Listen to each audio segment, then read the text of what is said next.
Good evening. Tonight, we walk through the shadows of history to examine a legend that has haunted humanity for over 2 millennia. Alexander of Macedon, known to the world as Alexander the Great, stands as perhaps the most celebrated conqueror in human memory. But what if everything we thought we knew about his blessed existence was merely the golden veneer covering a life of profound darkness? What if the gods who seemed to favor him were actually orchestrating his destruction? Tonight, we unravel the thread between divine blessing and ancient curse, between the glory of conquest and the agony of a soul consumed by ambition. This is the story of how the greatest king who ever lived might have been the most cursed man to ever draw breath. Before we march deeper into the labyrinth of Alexander's fate, I need you to mark this moment with me. In the comments below, tell me where in this vast world you're watching from, and what hour has brought you to this tale. Are you listening to these ancient whispers in the stillness of midnight, when the veil between worlds grows thin, or are you here in broad daylight, where shadows still find ways to creep across the sun? And hit that subscribe button, because here we don't just recount history, we resurrect the voices that time tried to bury, ensuring that the lessons carved in blood and stone are never forgotten by those who walked this earth after us the night. Alexander was born in 356 BCE, the Temple of Artemis at Ephesus, one of the 7 wonders of the ancient world, burned to the ground. The flames that consumed this sacred monument to the goddess of the hunt were said to have leaped so high they could be seen from mountains far beyond the horizon. Ancient historians would later claim that Artemis was too busy attending Alexander's birth to protect her own temple. But perhaps they had it backwards. Perhaps the goddess was sending the world a warning about what had just entered it.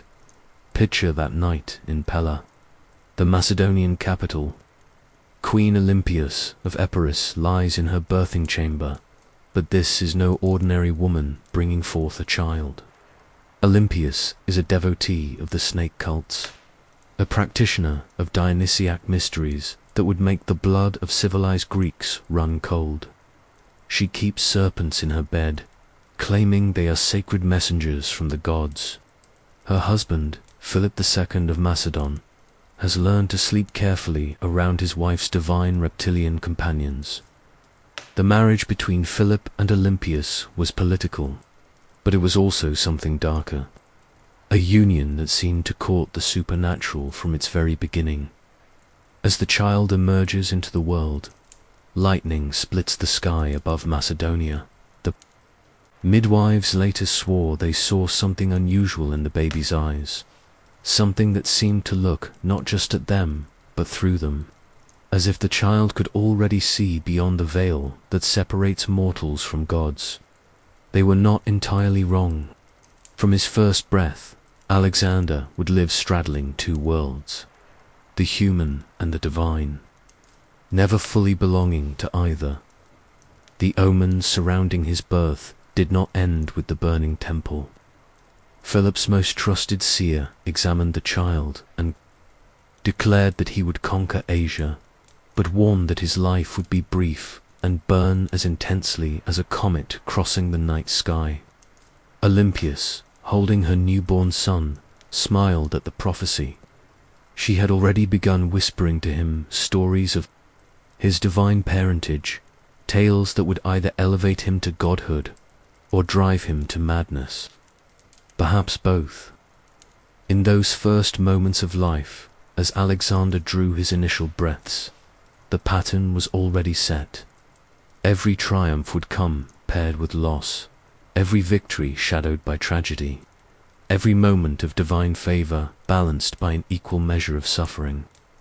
The gods, it seemed, had decided to create their greatest hero and their most tormented soul in the same vessel. If you want to understand how Alexander became both blessed and cursed, you must first understand the toxic cocktail of his education. Philip II, despite his political brilliance, made a decision that would echo through history with devastating consequences. He hired Aristotle, the greatest mind of the age, to tutor his son. On the surface, this seems like an extraordinary privilege, but wisdom, when poured into a vessel already cracked by divine ambition and maternal manipulation, can become something far more dangerous than ignorance. For 3 years, in the gardens of Mysa, Alexander sat at the feet of the philosopher, who would shape Western thought for the next 2,000 years. Aristotle taught him about the natural world, about politics, ethics, and medicine. He gave the young prince a copy of Homer's Iliad, annotated in the philosopher's own hand, which Alexander would carry with him to the ends of the earth. But here's where the blessing became a curse. Aristotle also taught Alexander that some men are born to rule over others, that greatness justifies almost any action, and that a superior man is accountable mainly to himself and the gods. Imagine the mind of a boy already told by his mother that he was descended from Achilles and fathered by Zeus himself, now being instructed by the greatest intellectual alive that his superiority was not just divine, but philosophical. Aristotle, perhaps unknowingly, was feeding a fire that was already threatening to consume everything around it. The philosopher gave Alexander the tools to conquer the world, but he also gave him the justification to believe that the world deserved to be conquered. Meanwhile, Olympias continued her own education of her son. While Aristotle taught him in the daylight hours about reason and natural law, his mother whispered to him in the darkness about dreams and prophecy, about his divine heritage and his destiny to surpass even the heroes of old. She told him that Philip was not his real father, that Zeus had visited her in the form of a serpent and planted the seed that would become the greatest conqueror in history. These competing influences, the rational and the mystical, the human and the divine, created fractures in Alexander's psyche that would only deepen with time. He learned to think like a philosopher, but feel like a god. He absorbed lessons about moderation and justice while being told that he was beyond such mortal limitations. The boy who emerged from this education was brilliant beyond measure, but he was also fundamentally broken in ways that would eventually destroy him and everyone he loved. The true tragedy of Alexander's education was not what he learned, but what he was never taught: how to be content, how to find peace, how to know when enough was enough. Aristotle gave him a hunger for knowledge and achievement, while Olympias gave him an insatiable need for divine validation. Together, they created a young man who would spend his entire life running from his own humanity, always seeking the next conquest, the next proof of his godhood, the next mountain to climb, because he could never find rest in the valley's dot. At 20, Alexander inherited more than a kingdom. He inherited a legacy of blood, a destiny written in violence, and a burden that would have crushed a lesser man immediately. Philip II had been assassinated in 336 BCE by his own bodyguard in a conspiracy that reached to the very heart of the Macedonian court. The official story was clear enough. Pausanias, the assassin, had been driven to murder by a personal grievance, but the shadows around Philip's death whispered of deeper plots, of Olympias's possible involvement, of a kingdom ready to tear itself apart. Alexander's first act as king was not to mourn his father, but to eliminate every potential threat to his rule. He moved with a speed and ruthlessness that shocked even the violence-hardened Macedonian nobility. Within weeks, potential rivals were dead, rebellious cities were burning, and the Greek city-states that had dared to celebrate Philip's death found themselves facing the full fury of Macedonian military might. The young king's response to the Greek rebellion reveals the first clear glimpse of the curse that would follow him throughout his life. When Thebes rose against Macedonian rule, Alexander did not merely defeat the city, he erased it from existence. Every building was torn down, except the temples and the house of the poet Pindar. 30,000 Thebans were sold into slavery. 6,000 were killed. The survivors were scattered to the winds, forbidden from ever rebuilding their ancestral home, standing in the ruins of what had once been one of Greece's greatest cities. The 20-year-old king surveyed his work. Ancient sources tell us that he wept, but they differ on whether these were tears of triumph or horror. Perhaps they were both. This was the pattern that would define Alexander's reign. Every victory would be stained with unnecessary brutality. Every triumph would leave him more isolated from his own humanity. The destruction of Thebes was a message to the Greek world, but it was also a message from the gods. Alexander had crossed a line from which there would be no return. He had moved beyond the realm of normal human kingship into something darker and more absolute. The other Greeks submitted to him not out of respect or loyalty, but out of terror. They saw in this young Macedonian not a liberator or a leader, but something that might have once been human, but was rapidly becoming something else entirely. The burden of inheritance that Alexander carried was not just political, but spiritual. He had inherited his father's ambitions, his mother's mystical obsessions, and the accumulated violence of generations of Macedonian kings, who had clawed their way to power over the bones of their enemies. But unlike his predecessors, Alexander could never find satisfaction in ruling what he had already won. The curse that shadowed him whispered constantly that conquest was the only proof of worth, that rest was weakness, that a god-king could never afford to appear mortal in the ashes of Thebes, as Alexander looked upon the destruction he had wrought. Perhaps he caught a glimpse of his own future. He had won everything and lost something essential in the process. The pattern was set. Each victory would cost him more than defeat ever could, and each step toward godhood would take him further from the peace that only humans can know. Before Alexander could begin his conquest of Asia, he needed divine sanction for what he was about to attempt. The journey to the oracle at Delphi in 336 BCE should have been a moment of spiritual clarity, a chance for the young king to receive guidance from Apollo himself. Instead, it became another link in the chain of his curse. Another moment where what seemed like divine favor revealed itself to be something far more sinister. The oracle was not receiving petitioners when Alexander arrived. It was winter, a time when the Pythia, Apollo's priestess, traditionally remained silent. But Alexander had not traveled to Delphi to be told to wait.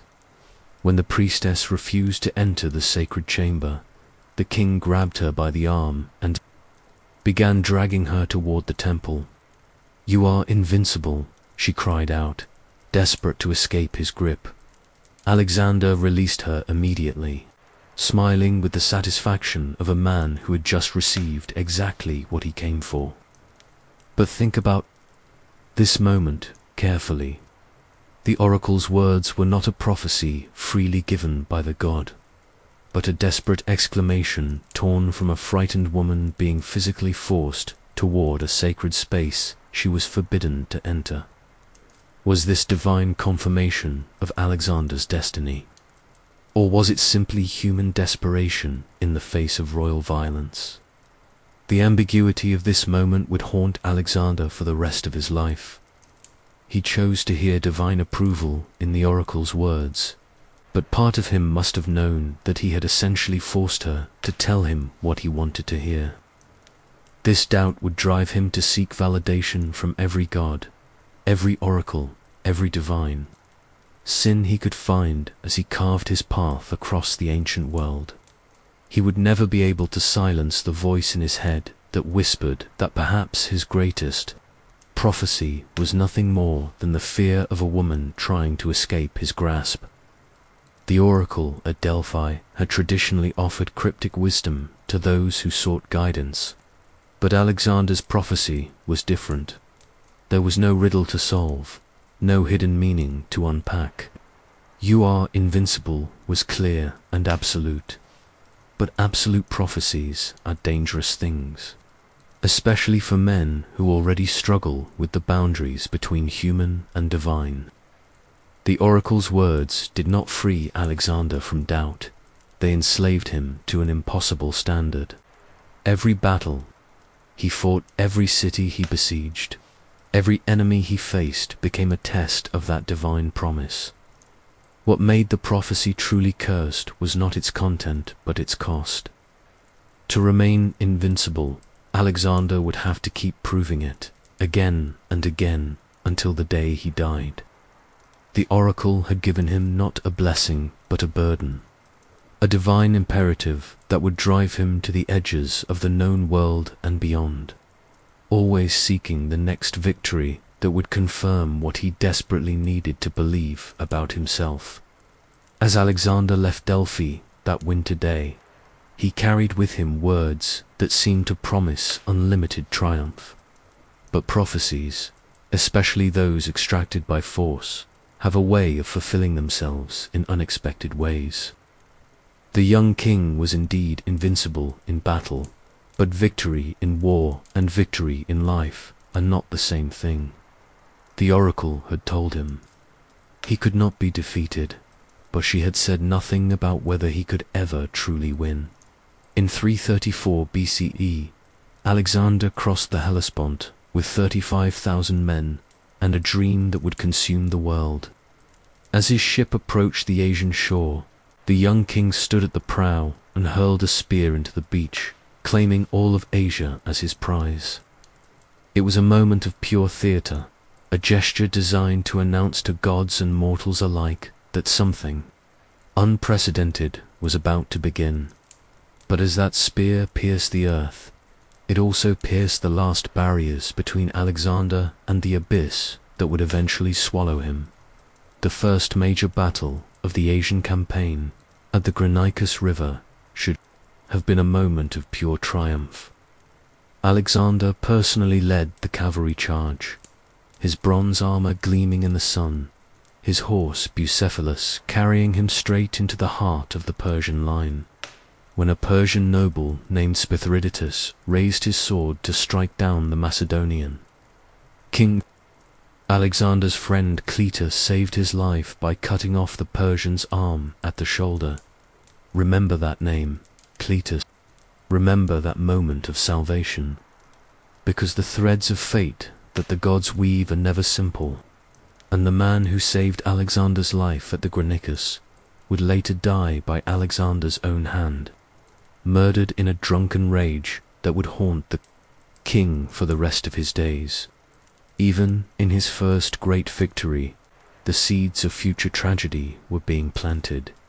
The aftermath of Granicus revealed the first clear signs of the curse that would follow Alexander throughout his Asian campaign. While celebrating his victory, he ordered that Greek mercenaries who had fought for the Persians be sent home in chains as traitors to the Greek cause. These were men who had taken Persian gold out of desperation or necessity, not ideology, but Alexander could not tolerate the existence of Greeks who had opposed him. His treatment of these prisoners was so harsh that it shocked even his own officers. As Alexander's army moved deeper into Asia Minor, winning victory after victory, a strange pattern began to emerge. Each triumph left the king more isolated, more demanding, more convinced of his own divinity.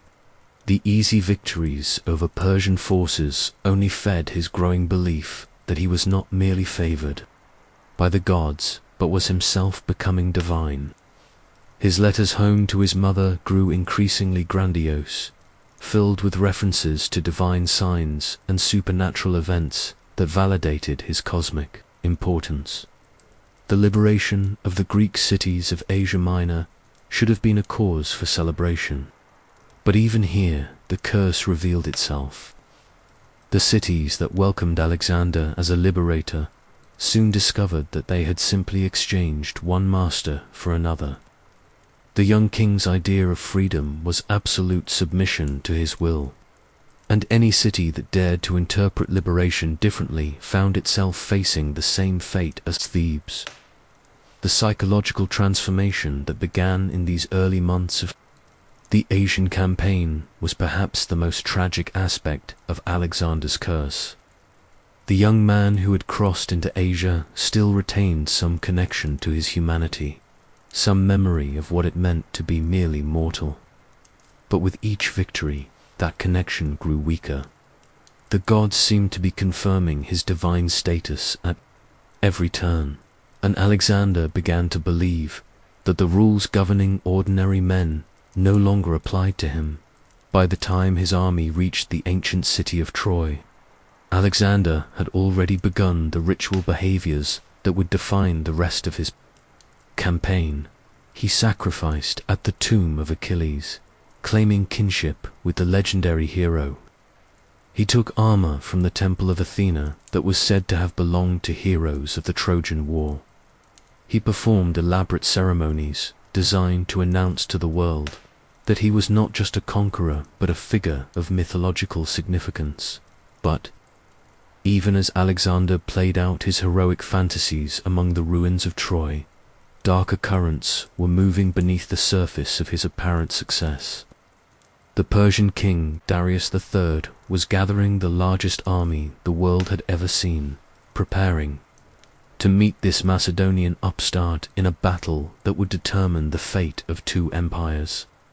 And in the depths of his growing megalomania, Alexander was losing touch with the very qualities that had made him great.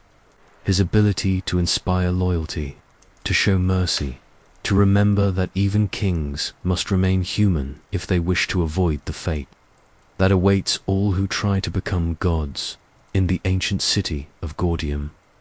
Alexander encountered a puzzle that would define not just his approach to leadership, but the very nature of his curse. The Gordian knot, tied by the legendary King Gordius centuries earlier, was said to be unsolvable by conventional means. Local prophecy declared that whoever could untie the knot would rule all of Asia. For any other man, this would have been an interesting curiosity, perhaps worth an afternoon's contemplation. For Alexander, it became a moment of destiny that revealed the fundamental flaw in his character. Alexander examined the knot carefully. It was intricate beyond imagination, its cords woven together in patterns that seemed to defy logic or solution. Traditional wisdom suggested patience, careful study, the slow teasing apart of ancient bindings until the secret revealed itself. But Alexander had no patience for traditional wisdom.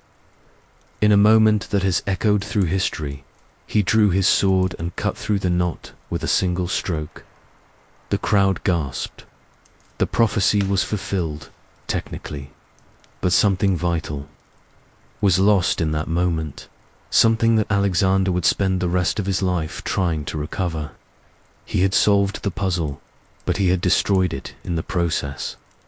He had achieved his goal, but at the cost of elegance, wisdom, and respect for the complexities that make life meaningful. This approach, solving problems with violence rather than wisdom, would become Alexander's defining characteristic. It worked. In a sense, his armies swept across Asia, his enemies fell before him, his empire grew beyond all imagining. But like the severed knot, everything he touched bore the scars of his impatience. His refusal to accept that some things cannot be conquered. Only understood the tragedy of the Gordian knot was not just tactical, but spiritual.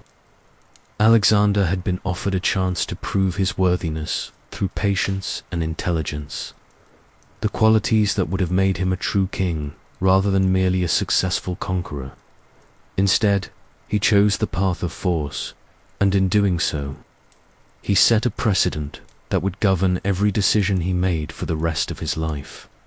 Ancient sources tell us that thunder rolled across the clear sky as Alexander cut the knot, which he took as a sign of divine approval. But perhaps the gods were not applauding but mourning, not celebrating his cleverness but lamenting the death of wisdom at the hands of ambition. The young king who stood in Gordium that day, sword still gleaming with the threads of the ancient knot, had proven that he could cut through any problem, but he had also proven that he had no interest in understanding anything he could not dominate. The curse of the Gordian knot was subtle but profound. Alexander had been given the power to solve any problem through violence, but he had lost the ability to solve problems any other way. From that day forward, whenever he encountered resistance, complexity, or nuance, his first and often only response would be to reach for his sword. This approach would carry him to the ends of the earth, but it would also ensure that everything he built would ultimately collapse. Because empires held together by force alone cannot survive the death of the man who wields that force. As Alexander's army marched away from Gordium, the severed remains of the ancient knot lay scattered on the ground behind them. Local priests gathered up the pieces, but they could never be rewoven into their original pattern. Like so many things that Alexander touched, the Gordian knot had been solved but not preserved, conquered but not cherished. It was a perfect metaphor for the empire he was building and the life he was living. Spectacular, unprecedented, and ultimately unsustainable. The Battle of Issus in 333 BCE should have been Alexander's moment of ultimate triumph, facing Darius III and the full might of the Persian Empire. The young Macedonian king achieved what most would have considered impossible: complete and total victory against overwhelming odds. But in the aftermath of this greatest of all battles, the true nature of Alexander's curse began to reveal itself with crystalline clarity. When the dust settled on the battlefield, Darius had fled, leaving behind not just his army but his entire family. Alexander found himself in possession of the Persian king's mother, wife, and daughters.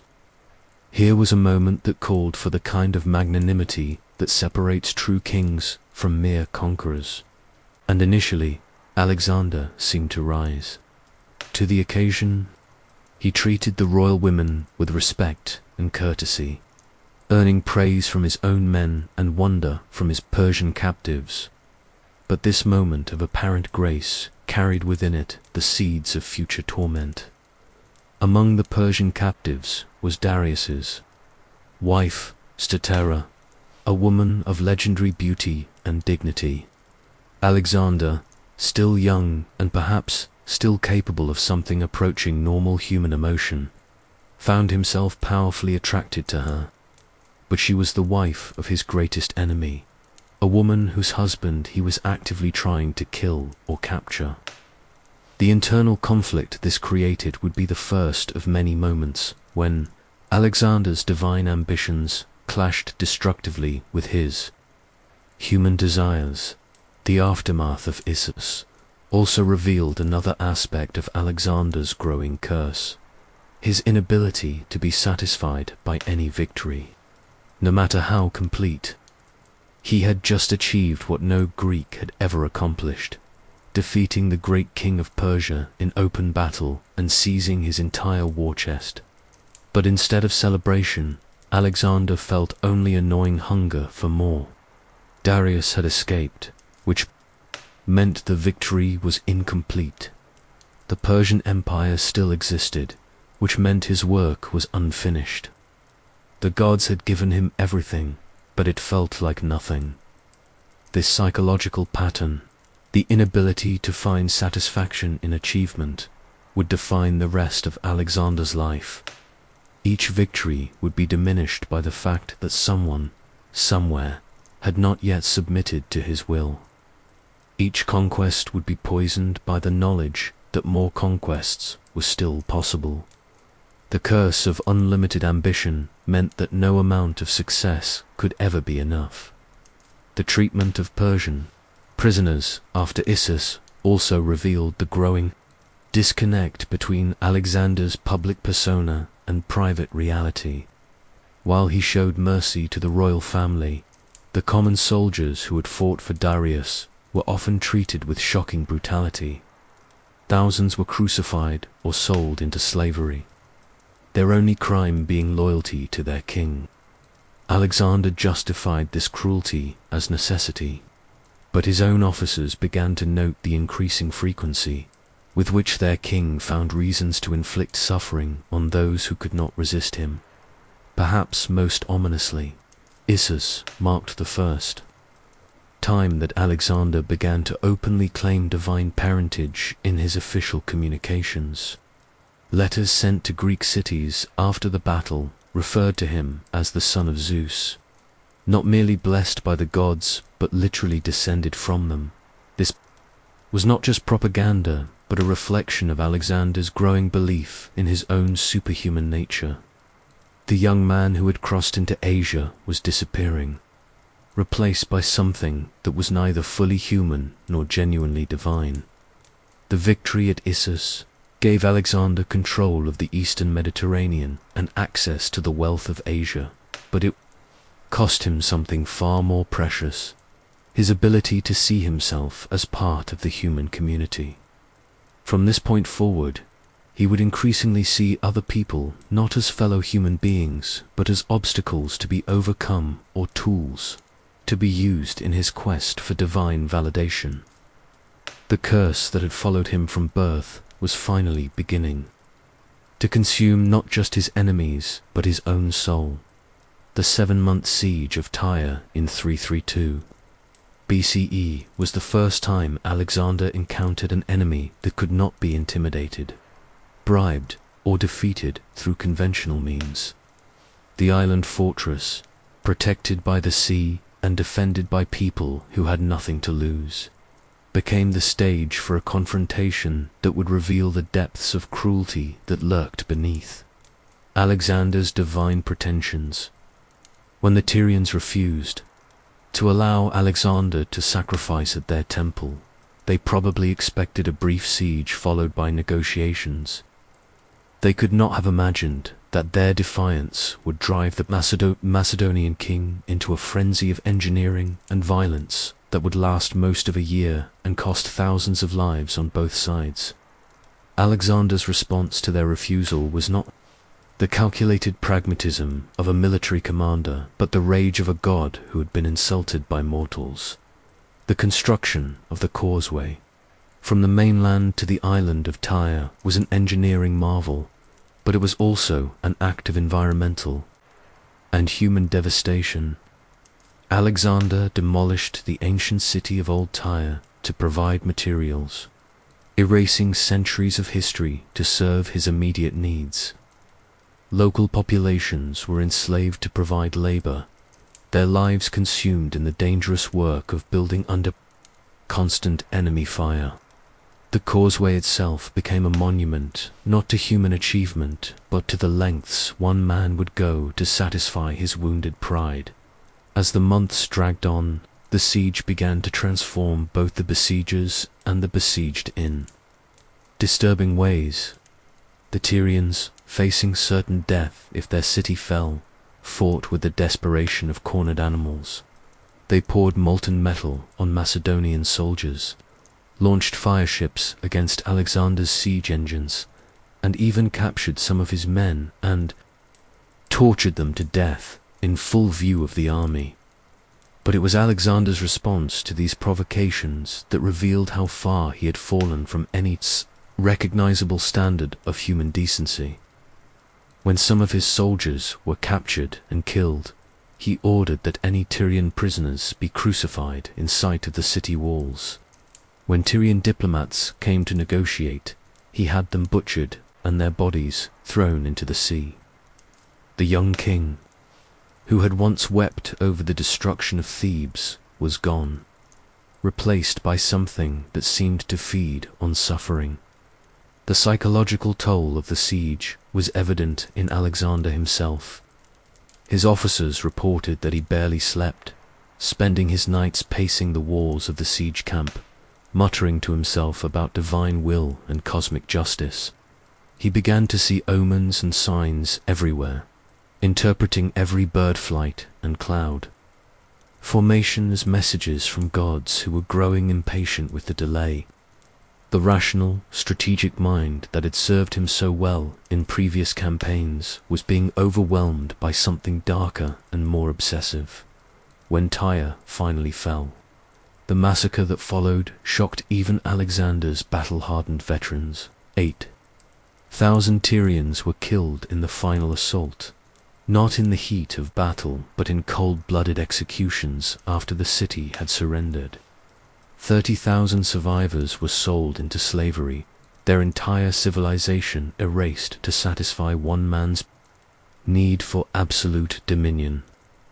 2,000 prisoners were crucified, their bodies left to rot as a warning to anyone who might dare to resist the son of Zeus, standing among the ruins of Tyre, surrounded by the smell of death and the smoke of burning buildings.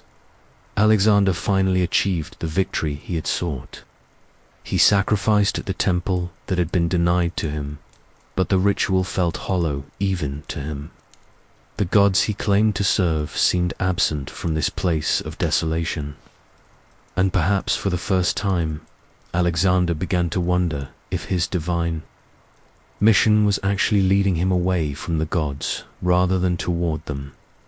The siege of Tyre marked a turning point in Alexander's relationship with his own humanity. The young king who had begun the Asian campaign with at least some capacity for mercy and restraint had been replaced by something that could only be satisfied by total submission. The curse that shadowed him had finally found its perfect expression. He had become so obsessed with proving his divine nature that he had forgotten what it meant to be human.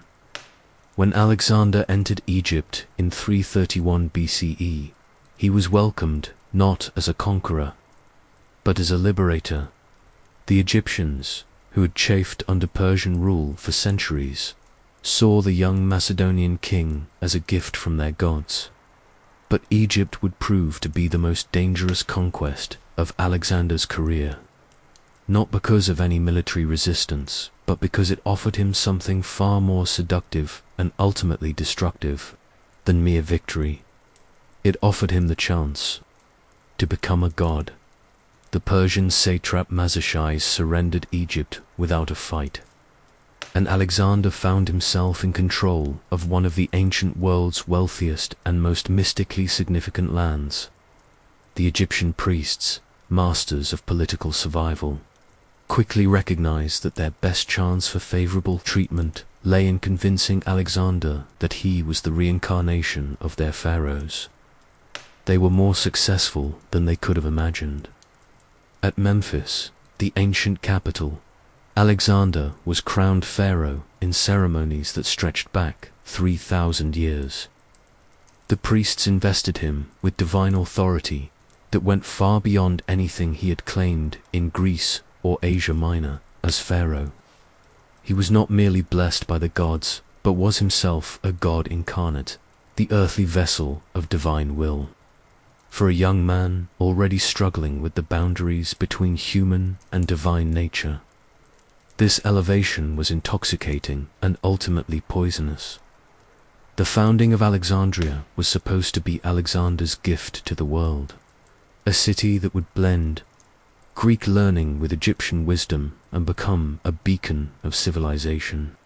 But even in this moment of apparent creation, the curse that followed Alexander revealed itself.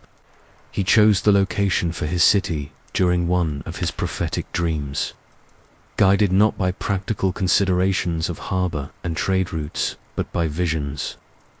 That may have been divine inspiration, or may have been the first signs of the madness that would eventually consume him.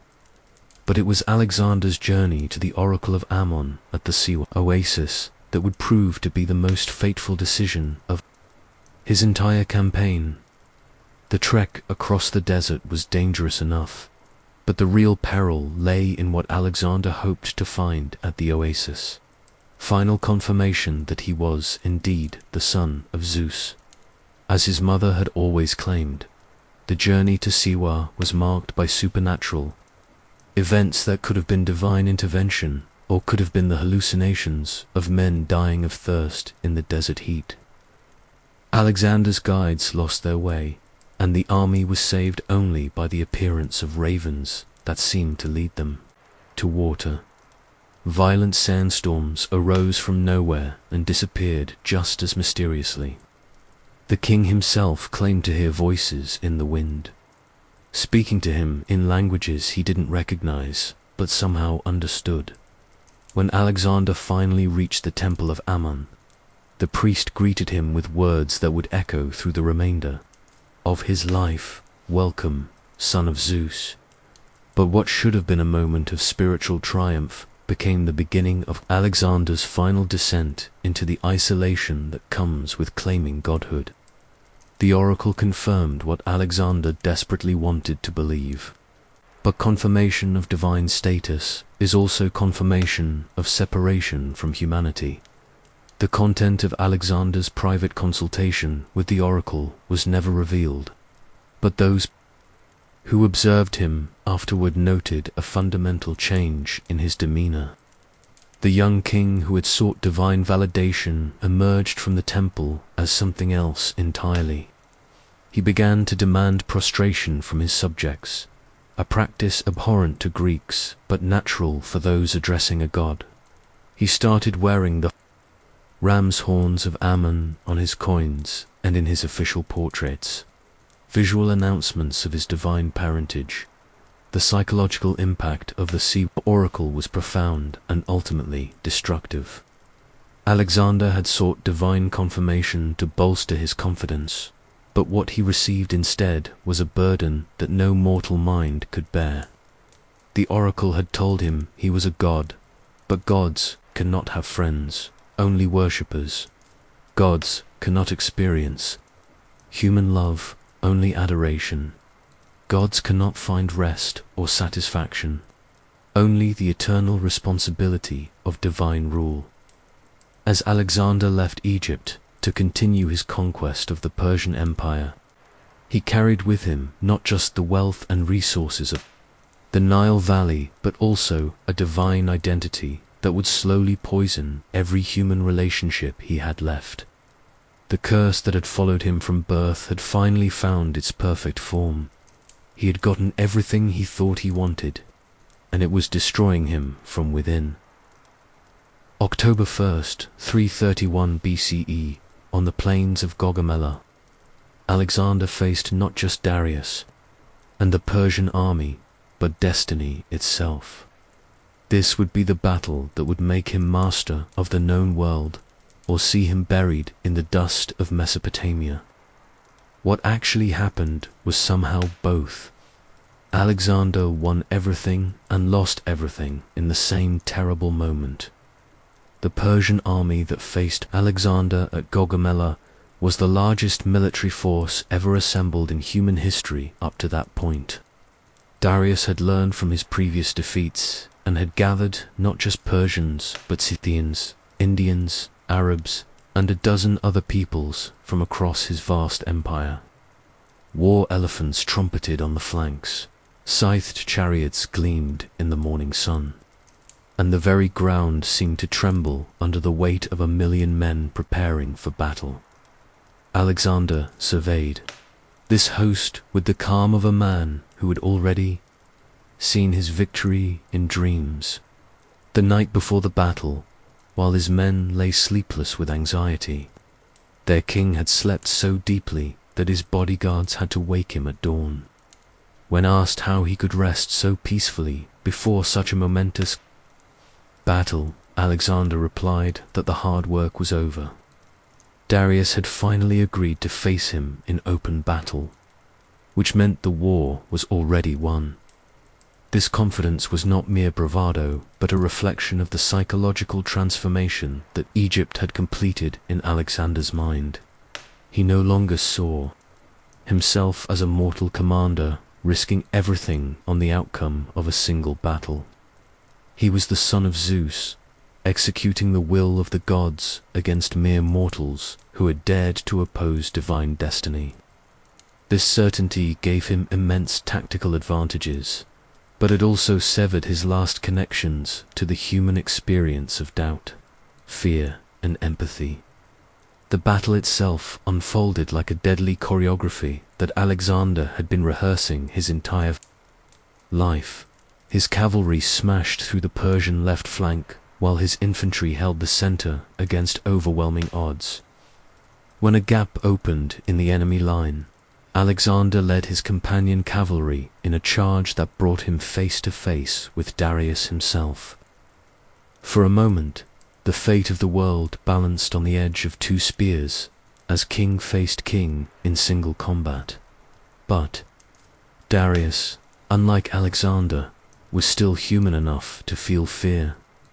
When he saw death approaching in the form of the Macedonian king's leveled lance, he turned his chariot and fled the field. The psychological impact on the Persian army was instantaneous and devastating. If their god-king could run from this Macedonian demon, what hope did they have? The greatest army in history dissolved like morning mist before the sun. Alexander's pursuit of Darius, after Gaugamela revealed the completeness of his transformation from liberator to destroyer. His forces captured the Persian royal baggage train, including thousands of talents of gold and silver, but also something far more precious and dangerous: the regalia of Persian kingship.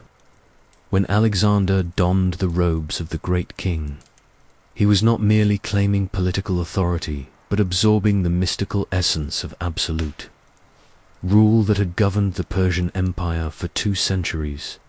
The victory at Gaugamela made Alexander master of the largest empire the world had ever seen, but it also completed his isolation from normal human experience. Standing on the battlefield where 1 million men had fought for his ambition, surrounded by the dead and dying, Alexander felt not triumph, but a terrible emptiness. He had achieved what no mortal had ever achieved, and it felt like nothing. The curse that had followed him from birth had finally reached its inevitable conclusion. He had gotten everything he thought he wanted, and it had turned to ash in his mouth. The aftermath of the battle revealed the hollow nature of Alexander's victory. Babylon surrendered without a fight, as did Susa and eventually Persepolis. Each capitulation should have brought joy, but instead brought only the gnawing realization that conquest without resistance was meaningless. Alexander had become so powerful that his enemies preferred submission to battle, which meant that his victories could no longer provide the validation he desperately needed. But perhaps the most ominous sign of all was what happened to Darius. After his flight from Gaugamela, the great king, humiliated by his defeat and abandoned by his own satraps, became a broken man wandering his own empire like a ghost. Alexander, pursuing him across Persia, began to see in Darius a reflection of his own future. Both men had claimed divine authority. Both had built their identities around the assumption of their own invincibility, and both had discovered that the gods give no lasting satisfaction to mortals who try to become more than human. In the spring of 330 BCE, Alexander stood before Persepolis, the ceremonial capital of the Persian Empire and one of the most magnificent cities ever built by human hands. The city's palaces, constructed over 2 centuries by the greatest artists and craftsmen of the ancient world, represented the pinnacle of Persian achievement. What Alexander did to Persepolis would haunt him for the rest of his life and serve as the ultimate proof that his divine mission had become something darker and more destructive than even he realized. The official reason for burning Persepolis was revenge for the Persian invasion of Greece 150 years earlier, when Xerxes had destroyed the temples on the Athenian Acropolis. But this justification was hollow, and Alexander knew it. The men who had burned Athens were long dead, and the current Persian Empire had nothing to do with Xerxes' invasion. The real reason for the destruction was simpler and more terrible. Alexander burned Persepolis because he could, because the act of destroying something beautiful and irreplaceable was the only way he could still feel powerful.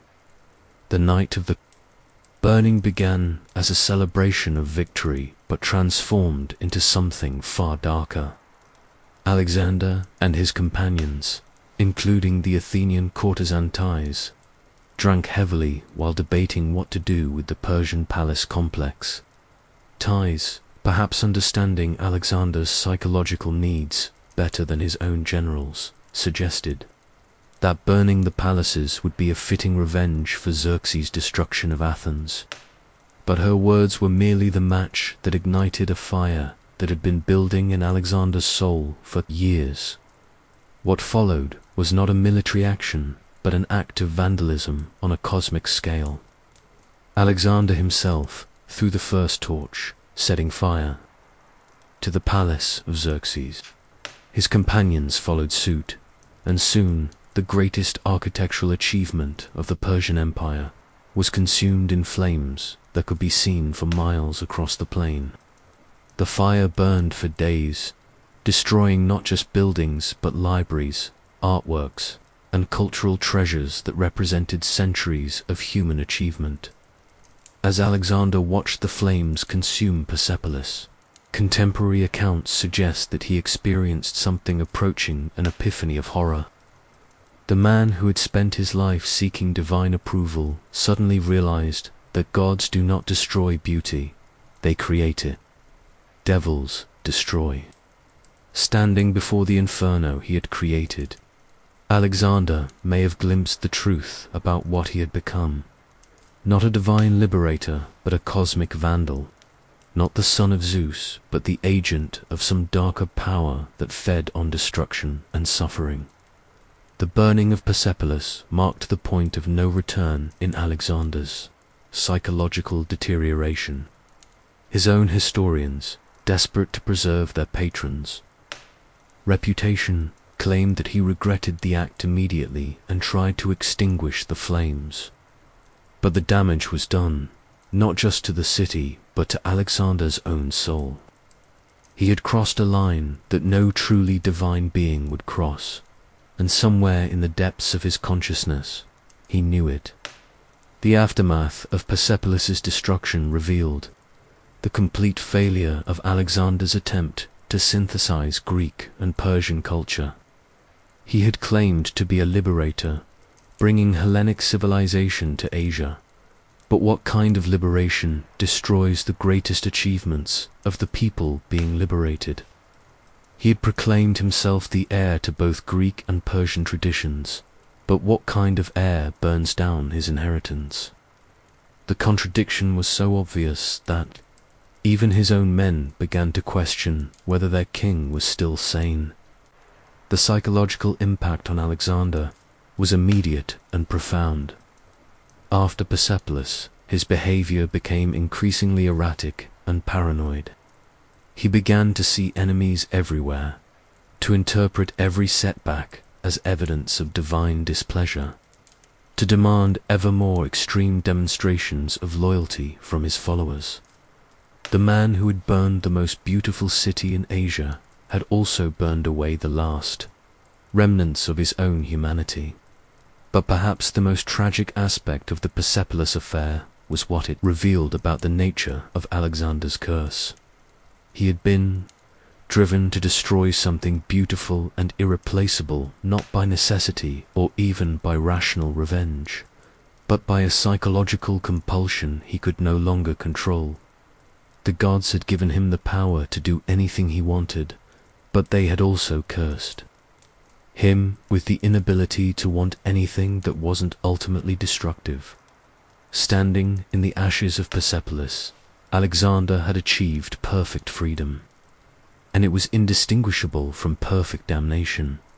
The banquet at Maracanda in 328 BCE began as a celebration of friendship and ended with Alexander's hands stained with the blood of the man who had saved his life at the Granicus River. The murder of Cletus. The black was not just a moment of drunken rage, but the inevitable culmination of the psychological forces that had been building within Alexander since his first taste of divine validation. It was the moment when his paranoia became prophecy, when his fears of betrayal created the very betrayal he feared. Cletus had been more than a general to Alexander. He had been a connection to his past, a reminder of the young prince who had once been capable of gratitude and friendship. As one of Philip's old guard, Cletus represented the Macedonian traditions that had made Alexander great, the values of loyalty and brotherhood that had held his army together through years of impossible campaigns.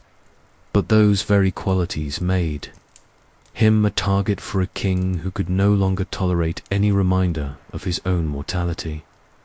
The argument that led to murder began, ironically, as a discussion of Alexander's achievements. Cletus, emboldened by wine and frustrated by years of watching his friend disappear into megalomania, dared to suggest that Alexander's victories owed more to his father's innovations and his soldiers' courage than to divine intervention. For a man who had built his entire identity around the claim of godhood, these words were not criticism but sacrilege. "You speak as if I were nothing without Philip," Alexander snarled, his face flushing with the wine and rage that had become his constant companions. "You forget that it was Philip who lay with snakes, not Zeus." The reference to his mother's serpentine religious practices and his own divine parentage was calculated to wound. But Cletus was beyond caring about Alexander's feelings. Years of watching his friend transform into something monstrous had finally broken his patience. Philip conquered Greece, Cletus shot back. "You've merely spent the gold he earned and the lives he trained. Without him, you would be nothing but another Macedonian princeling playing at war." The silence that followed these words was broken only by the sound of Alexander's chair scraping against the floor as he rose, his hand moving instinctively to where his sword should have been. But the weapons had been set aside for the banquet, a tradition that had prevented countless drunken murders among the Macedonian nobility. Alexander's bodyguards, recognizing the danger, quickly moved between the king and his general. But Alexander's rage had moved beyond the reach of reason or restraint. When Cletus rose to leave, perhaps recognizing that he had gone too far, Alexander grabbed a spear from one of his guards and hurled it with the same accuracy that had made him legendary on the battlefield. The point took Cletus through the chest, and the man who had saved Alexander's life at the Granicus fell dying at his feet. The immediate aftermath of the murder was almost as tragic as the act itself. Alexander's rage collapsed instantly into horrified comprehension of what he had done. He tried to turn the spear on himself, screaming that he was cursed, that everything he touched turned to death and ashes. His guards restrained him, but they could not restrain the demons that the murder had unleashed in his mind. For 3 days, Alexander refused to eat or speak, lying in his tent like a man already dead. When his officers finally coaxed him back to some semblance of function, they found that something essential had broken inside him. The king who emerged from his self-imposed exile was more paranoid, more cruel, and more desperate than ever to prove his divine nature through ever more extreme acts of conquest and violence. The murder of Cletus marked the end of Alexander's ability to maintain normal human relationships. The man who had killed his oldest friend could no longer trust anyone, and more importantly, could no longer be trusted by anyone.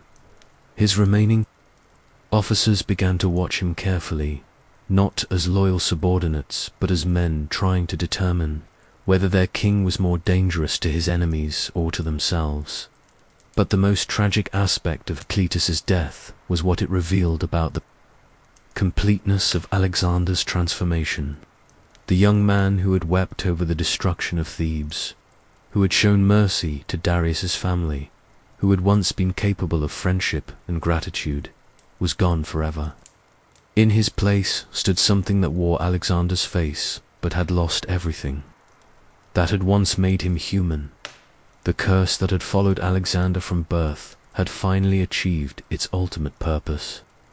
It had given him the power to conquer the world, but it had also given him the compulsion to destroy everyone he had ever loved. Standing over Cletus's body, Alexander had achieved perfect isolation. He was alone with his godhood, and his godhood was indistinguishable from madness. By 327 BCE, Alexander had conquered everything that any reasonable definition of the world could encompass. But reason had long since ceased to govern his actions. The invasion of India was not a strategic necessity or even a rational expansion of his empire. It was the desperate quest of a man who had discovered that no amount of conquest could fill the void, that his divine aspirations had carved in his soul. The crossing of the Hindu Kush mountains in winter was an act of military madness that cost thousands of lives for no strategic gain. Alexander's army, already exhausted by years of continuous campaigning, found itself struggling through mountain passes where the cold was so intense that men froze to death while still walking. But Alexander pushed forward with the single-minded determination of a man who had convinced himself that his divine mission required him to reach the ends of the earth. When the army finally descended into the Indus Valley, they found themselves in a world that challenged every assumption about civilization and warfare that the Greeks and Macedonians had ever held.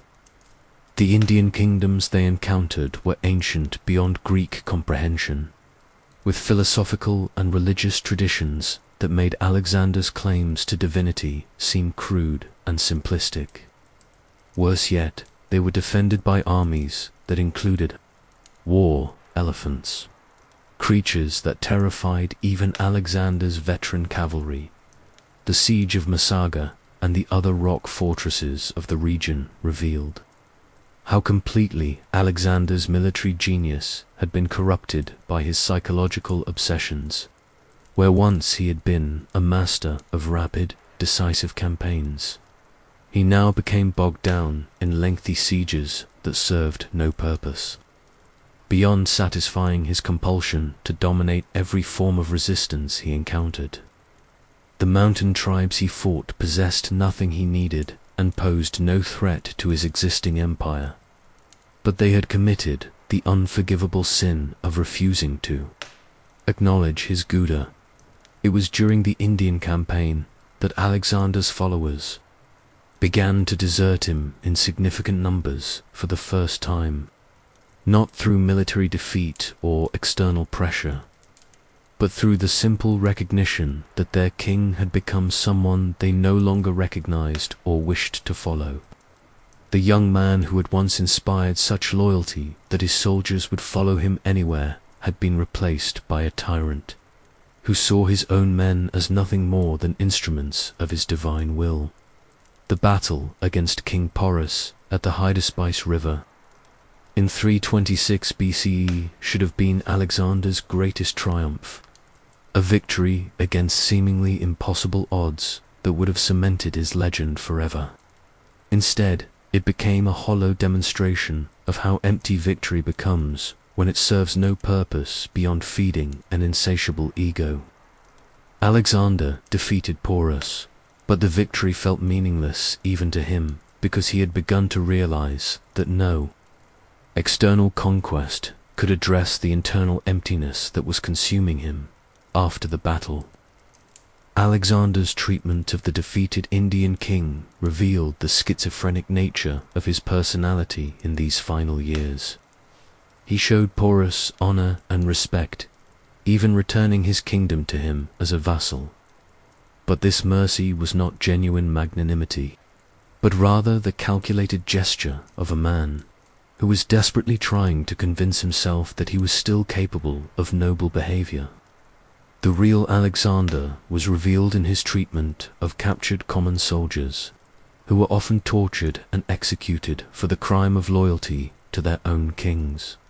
The mutiny at the Hyphases River in 326 BCE was the moment when Alexander's curse finally came full circle. His own soldiers, the men who had followed him to the ends of the earth and made his impossible dreams reality, finally refused to go any further.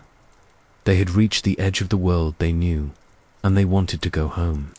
But Alexander, driven by compulsions he could no longer control, demanded that they march beyond the sunrise to find new worlds to conquer. When Coenus, one of his most trusted generals, stood before the assembled army and spoke for the common soldiers' desire to return home, Alexander's response revealed the complete breakdown of his connection to normal human emotion. He did not argue or negotiate. He simply retreated to his tent and sulked like a child denied a toy. The king who had once been famous for his ability to inspire his men with speeches about honor and glory could no longer even understand why they might want to see their families again. The compromise that ended the mutiny, turning back from the edge of India but continuing the campaign by sailing down the Indus to the sea, satisfied no one. Alexander's soldiers got to stop marching east, but they were still trapped in an endless campaign with a king who seemed incapable of recognizing when enough was enough. Alexander got to avoid the humiliation of admitting defeat, but he was forced to confront the reality that even his most loyal followers had limits to their devotion. As the army began its journey down the Indus, Alexander stood on the deck of his flagship and stared at the eastern horizon with the expression of a man who had lost something precious and could not remember what it was. He had conquered most of the known world, but he had lost the ability to enjoy his conquests. He had achieved godlike power, but he had forgotten what it felt like to be human. The curse that had followed him from birth had finally reached its fulfillment. He had everything he thought he wanted, and it was destroying him. The march through the Jedrusian desert in 325 BCE was Alexander's final descent into a hell of his own making. What should have been a glorious return from the edges of the world became instead a testament to how completely his judgment had been corrupted by the psychological forces that had been consuming him for years. The desert crossing was not a military necessity but a vanity project, an attempt to surpass Cyrus the Great by succeeding where the Persian king had failed. Centuries earlier, Alexander's decision to lead his army through one of the most inhospitable environments on earth was presented to his men as a test of their courage and endurance, a final proof of their superiority over all previous armies. But his officers recognized it for what it really was: the desperate gamble of a man who could no longer distinguish between divine mission and suicidal obsession. The king, who had once been famous for his care for his soldiers, was now willing to march them into a wasteland where death was the most likely outcome.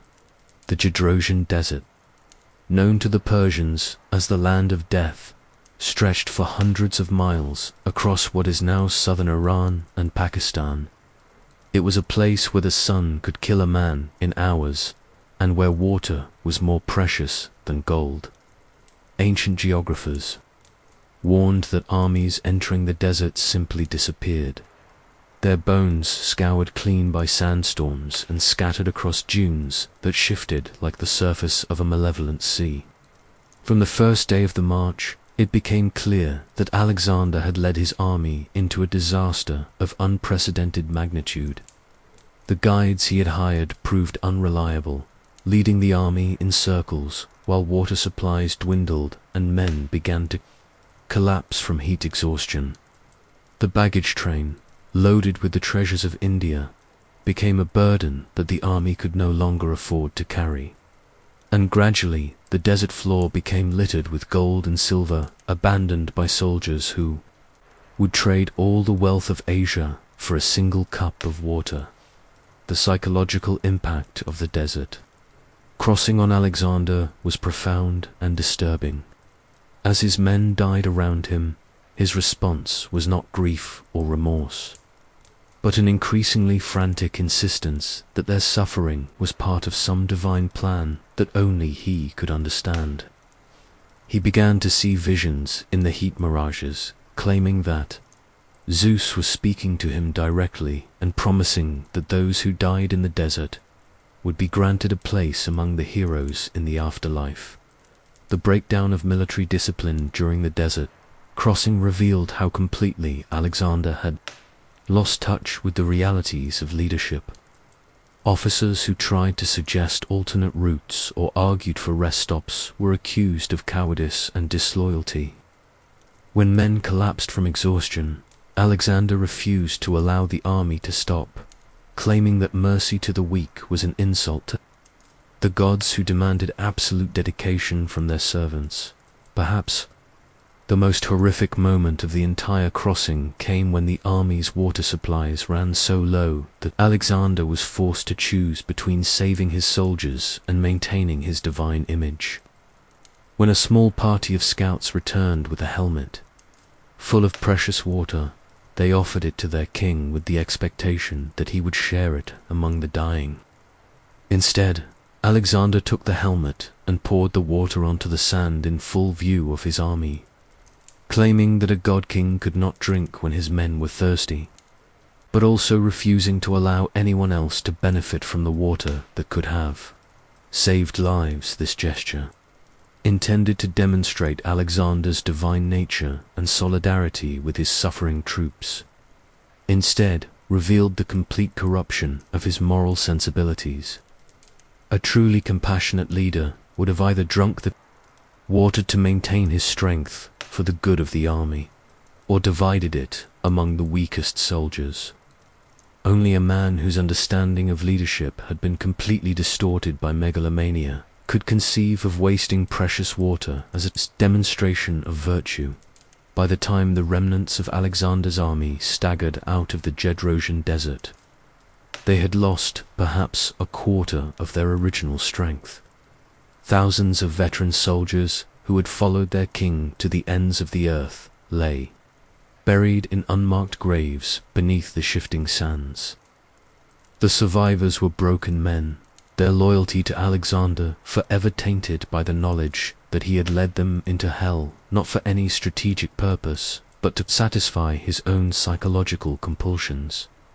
The desert crossing marked the final transformation of Alexander from a military genius into something approaching a war criminal.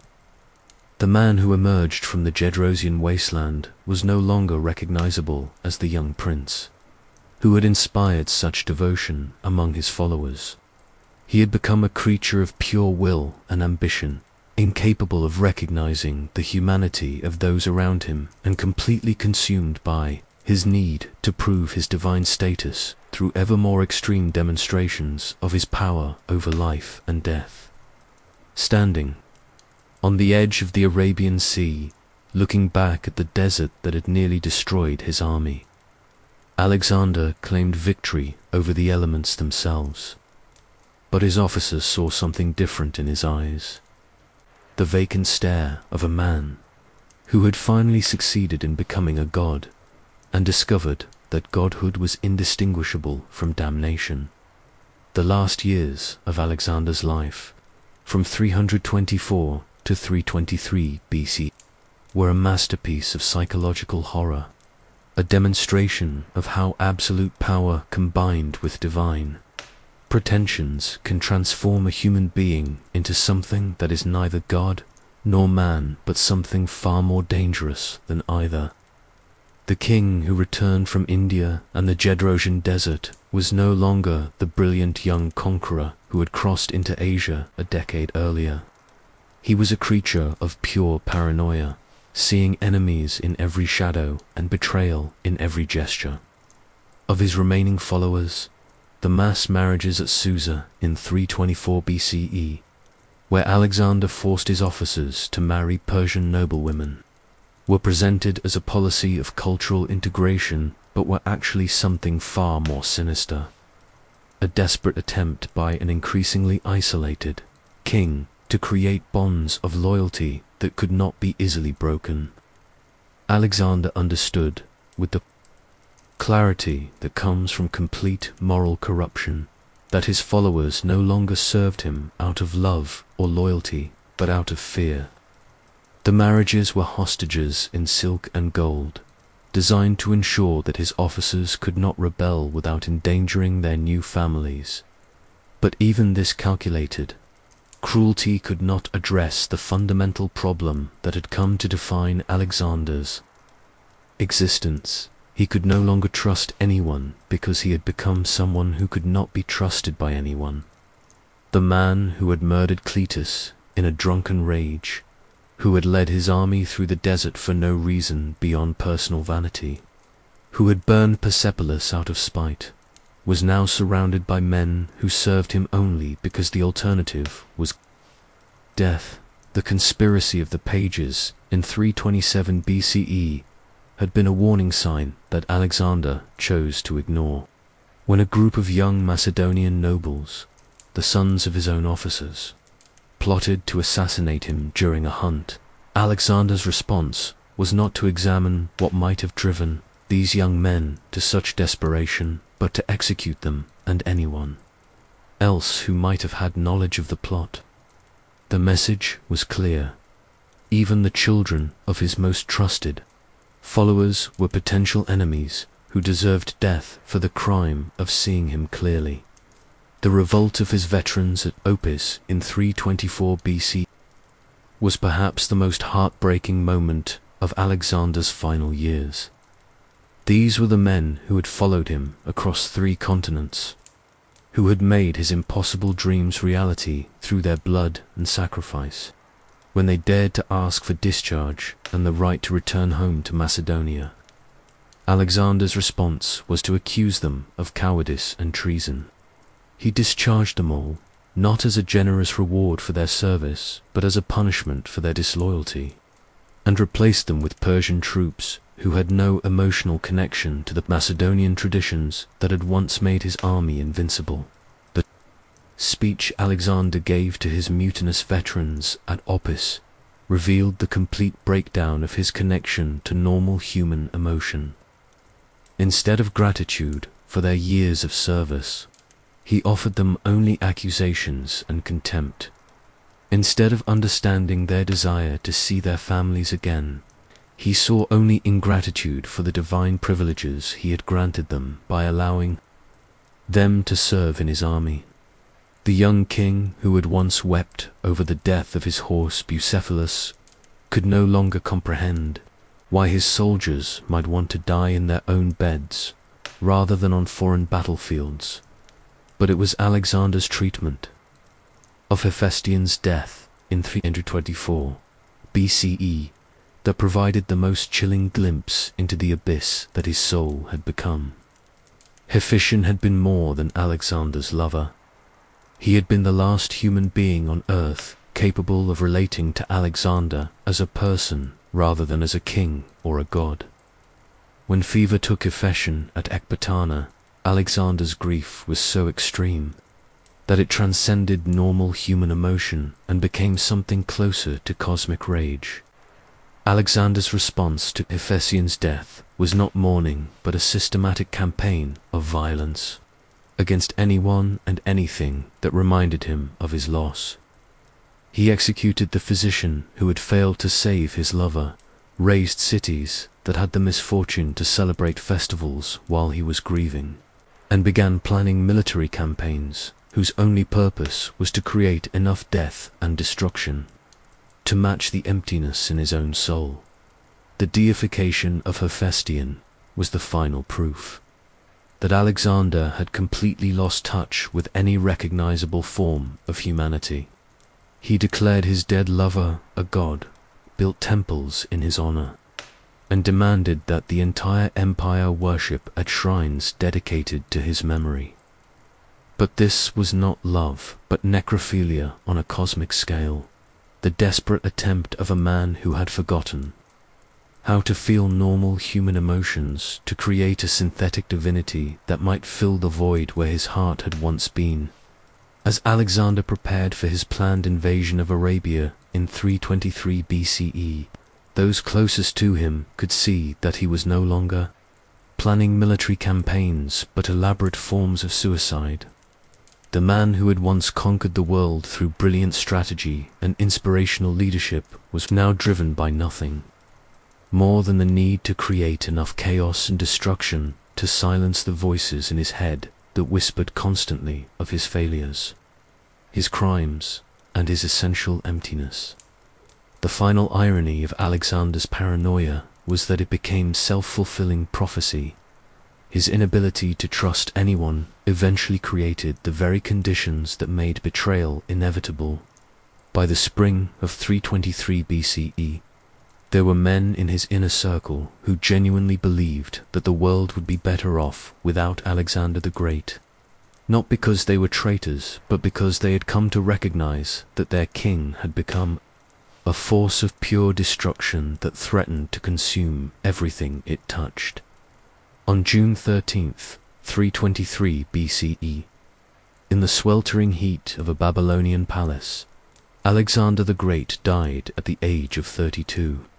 And with his last breath, the greatest empire the world had ever seen began its collapse into chaos and civil war.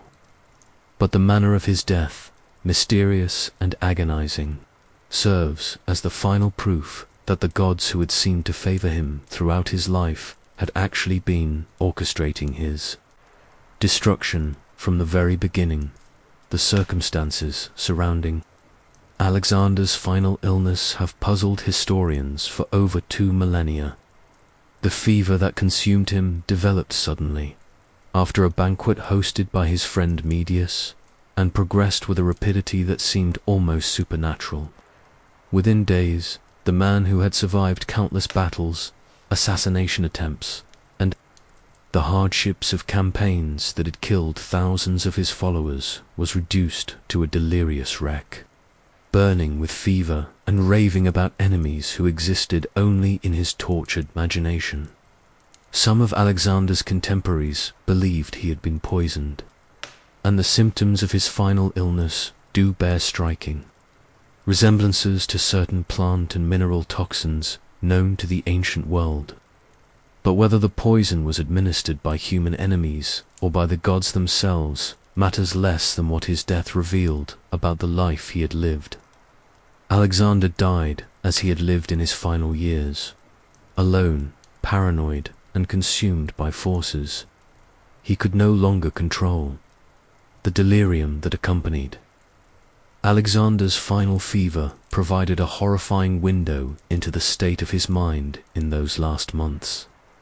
According to those who attended him during his illness, his ravings were filled with references to betrayal, divine judgment, and the voices of the dead calling to him from across the river Styx. He spoke constantly of Cletus, of the soldiers who had died in the Gedrosian desert, of his father Philip, watching him from the underworld with disappointment and horror at what his son had become. But perhaps most revealing were Alexander's final conscious words, recorded by his secretary.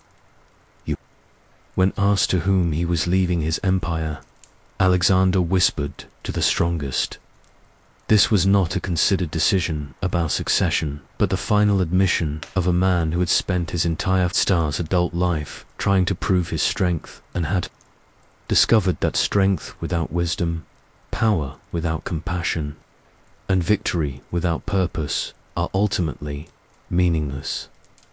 The supernatural elements that marked Alexander's final hours seemed to confirm that his death was not merely the result of disease or poison, but the fulfillment of a destiny that had been written in the stars at his birth.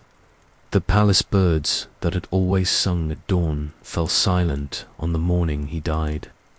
The sacred fires in the temple of Marduk, which had burned continuously for centuries, mysteriously went out during his death agony. Even the weather seemed to respond to his passing, as violent thunderstorms swept across Mesopotamia, despite the season being one when such storms were virtually unknown. As Alexander lay dying, his generals gathered around his bed, not in grief, but in barely concealed anticipation. These were men who had served him faithfully for years, but they had also watched him transform from the inspiring, young king they had followed out of Macedonia into something that was neither human nor divine, but purely destructive. His death, when it finally came, was greeted not with mourning but with relief, and within hours of his last breath, his empire began to fragment as his successors prepared for the wars that would consume the next generation. The immediate aftermath of Alexander's death revealed the ultimate hollowness of everything he had achieved. The empire he had spent 13 years conquering lasted less than 13 years after his death. The cities he had founded were abandoned or destroyed. The cultural synthesis he had attempted to create between Greek and Persian civilization collapsed into mutual hatred and suspicion. The dynasty he had hoped to establish never materialized, as his wife and infant son were murdered by his former generals in their scramble for power. But the most tragic aspect of Alexander's death was what it revealed about the life he had lived.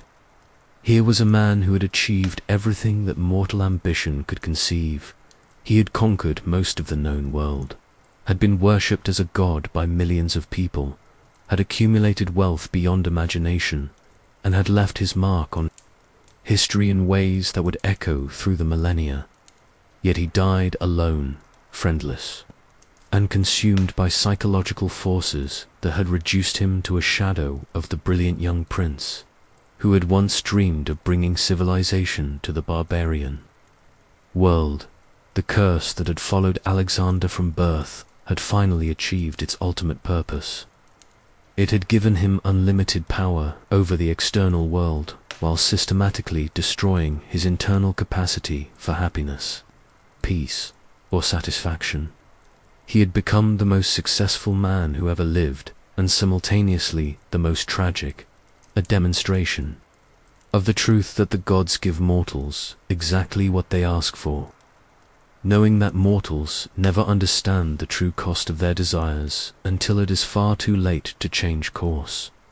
As news of Alexander's death spread across his empire, from the Nile Delta to the Indus Valley, millions of people who had lived under his rule faced an uncertain future.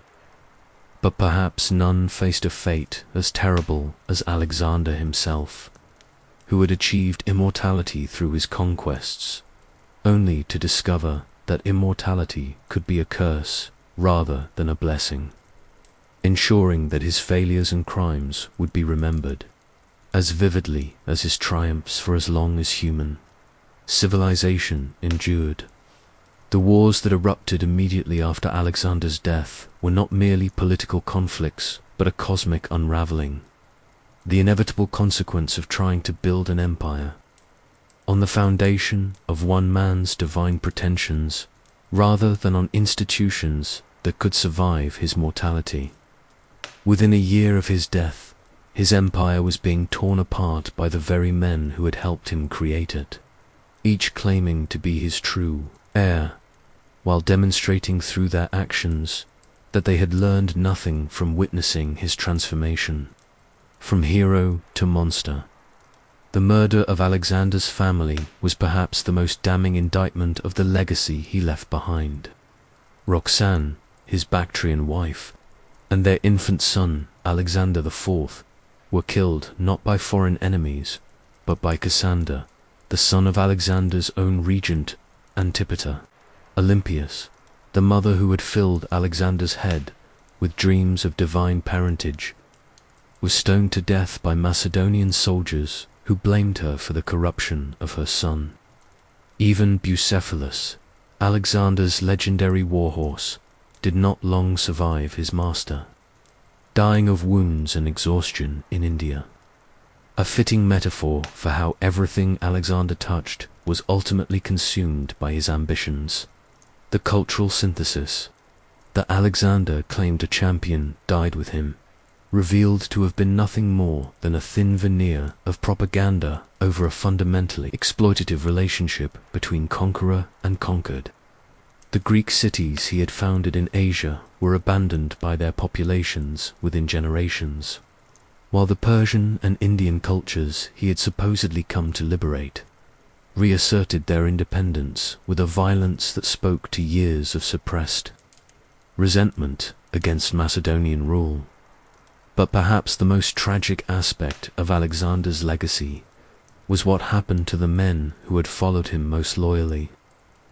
Ptolemy, who became pharaoh of Egypt, spent his reign trying to distance himself from the memory of his former king, establishing a dynasty that would eventually fall to Rome precisely because it could never develop the institutional stability that comes from accepting human limitations. Seleucus, who inherited the Asian territories, found himself ruling an empire so vast and diverse that it was ungovernable, splitting apart within generations into fragments that were icily conquered by more pragmatic peoples who understood that sustainable power comes from consent rather than conquest. The psychological impact of serving Alexander was evident in the behavior of his surviving generals, men who had witnessed firsthand the transformation of their brilliant young king into something monstrous and were forever marked by the experience. They ruled as tyrants because they had learned from Alexander that absolute power was the only security. But they also lived in constant fear because they had seen what absolute power could do to a human soul. Their kingdoms were police states because they understood that empires built on conquest rather than loyalty inevitably breed the very rebellions they seek to prevent. The historical accounts of Alexander written by his contemporaries reveal a fascinating tension between the desire to preserve his reputation and the inability to ignore the evidence of what he had become. Arrian, Plutarch, and the other ancient historians who shaped our understanding of Alexander's life were forced to perform elaborate intellectual gymnastics to reconcile the image of the noble young hero with the reality of the paranoid tyrant who had murdered his friends and led his army through the desert for no reason beyond personal vanity. The philosophical impact of Alexander's life on the ancient world was profound and largely negative. His career served as a cautionary tale about the dangers of unlimited ambition and the corrupting influence of power. But it also inspired generations of would-be conquerors who focused on his victories while ignoring the psychological and spiritual costs of his methods. Julius Caesar famously wept when he read about Alexander's achievements, but he learned the wrong lessons from the Macedonian's life, pursuing his own path to divine status that would end in the same isolation and paranoia that had consumed his predecessor. The religious impact of Alexander's career was equally destructive. His claims to divinity helped accelerate the decline of traditional Greek religion by demonstrating that divine status could be achieved through violence and conquest, rather than through wisdom and virtue. The mystery religions that flourished in the Hellenistic period were largely reactions against the kind of synthetic divinity that Alexander represented, offering believers the promise of authentic spiritual experience rather than the hollow godhood that came from political domination. But perhaps the most enduring aspect of Alexander's curse was the way it infected the very concept of greatness in Western civilization. For over 2,000 years, his name has been synonymous with achievement and glory. inspiring countless leaders to pursue their own versions of world conquest, while ignoring the spiritual emptiness that made Alexander's victories ultimately meaningless. The curse that destroyed Alexander has been passed down through history like a contagion, claiming victims from Caesar to Napoleon to the dictators of the modern era, all of whom sought to achieve greatness through domination rather than creation. The archaeological evidence of Alexander's empire tells a story that his ancient biographers preferred to ignore. The cities he founded were often built on the ruins of older settlements that his armies had destroyed, their foundations literally soaked with the blood of the innocent.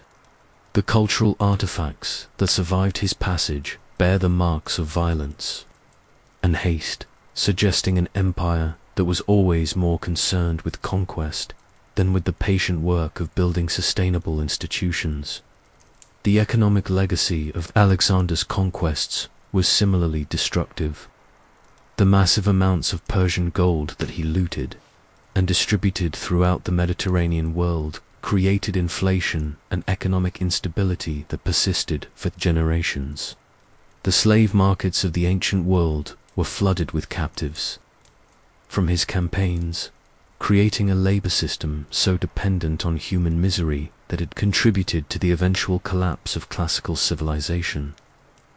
Perhaps most damning of all is what modern psychology can tell us about Alexander's career when viewed through the lens of contemporary understanding of personality disorders and the effects of absolute power on the human psyche.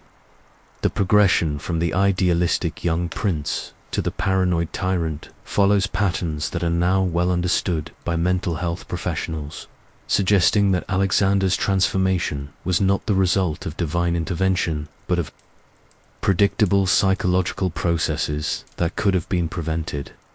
If anyone in his circle had possessed the knowledge and courage to intervene, as we stand at the end of this journey through the shadows of Alexander's life, we are left with a question that has haunted humanity for over 2 millennia.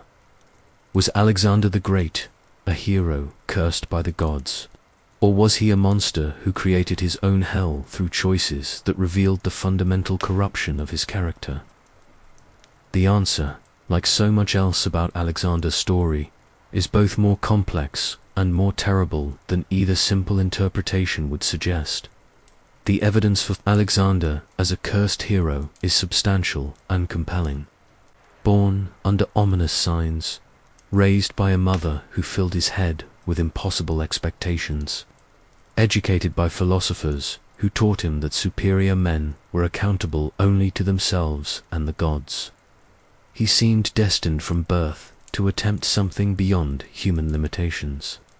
His early victories in Greece and Asia Minor showed genuine military genius combined with moments of mercy and magnanimity that suggested a young man still capable of growth and wisdom. The supernatural elements that surrounded his career, from the burning of the Temple of Artemis on the night of his birth to the mysterious circumstances of his death, seemed to indicate the intervention of forces beyond normal human experience. The oracle at Delphi's declaration that he was invincible, the recognition of his divine parentage by the priests of Ammon, the prophetic dreams that guided his strategic decisions, all suggest a man whose fate was written by powers beyond his control. But the evidence for Alexander as the architect of his own destruction is equally compelling and far more disturbing. Every major atrocity of his career, from the destruction of Thebes to the burning of Persepolis to the murder of Cletus, was a choice that he made freely, often against the advice of his officers and friends. The psychological transformation that turned him from an inspiring young leader into a paranoid tyrant followed patterns that are now well understood by modern psychology, suggesting that his curse was not supernatural, but all too human. The most tragic aspect of Alexander's story may be that both interpretations are true simultaneously. He was indeed cursed, but the curse was not imposed by external gods, but but created by internal forces that he fed and nurtured through his choices. His divine ambitions were not the result of supernatural destiny, but of a psychological inability to accept the limitations that make human life meaningful and sustainable. The young man who crossed into Asia in 334 BCE carried within himself both the potential for unprecedented greatness and the seeds of ultimate destruction. The path he chose, seeking validation through conquest rather than through creation, power through domination rather than through service, and immortality through violence rather than through wisdom, activated the destructive potential while systematically destroying the creative possibilities. Alexander's tragedy is ultimately the tragedy of unlimited ambition in a finite world. He sought to become more than human, but succeeded only in becoming less than human, achieving godlike power while losing the capacity for the simple human satisfactions that make life worth living. His curse was not that the gods gave him too little, but that they gave him exactly what he asked for, knowing that what he asked for would destroy him. The question of whether Alexander was blessed or cursed cannot be answered definitively because it is the wrong question. The real question is whether his story serves as inspiration or warning for those who come after him. And the answer to that question depends entirely on whether we choose to focus on his conquests or on the man who achieved them, on the empire he built or on the price he paid to build it. Standing in the ruins of his empire, surrounded by the graves of the millions who died for his ambitions, we can see Alexander for what he truly was, neither god nor devil, but a human being who was given extraordinary gifts and extraordinary opportunities, and who chose to use them in ways that ultimately satisfied no one, saved no one, and created nothing of lasting value except the memory of what happens when human beings try to transcend the very humanity that makes transcendence meaningful.